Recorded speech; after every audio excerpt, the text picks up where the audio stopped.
Velkommen, hvor er det dejligt at se dig her. Jeg hedder Bettina, jeg er uddannet makeupartist, kosmetolog og sygeplejerske, og jeg har hjulpet modne kvinder i over 10 år med at få en smuk hud, både gennem hudpleje og makeup tips.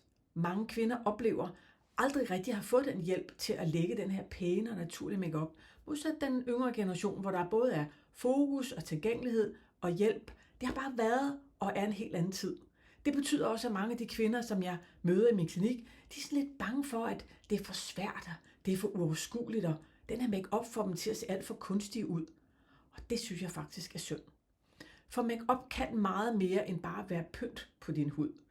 Det kan få os til at føle os friske og veloplagte og den bedste udgave af os selv. Den udgave, som vi vil elske at møde verden med. Og præcis det vil jeg hjælpe dig med her i den her video.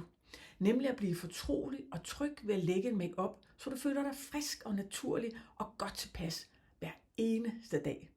Det får du 3 nemme greb til i den her video. Fordi make-up skal jo ikke ændre vores udseende markant, eller få os til at ligne en helt anden. Det har aldrig rigtig været meningen. Så lad os flux springe videre, så du fremover præcis ved, hvad der er vigtigt, når du skal være fortrolig og tryg ved at lægge make-up. Og så kan du lægge den, så du hver dag føler dig frisk og naturlig og godt tilpas.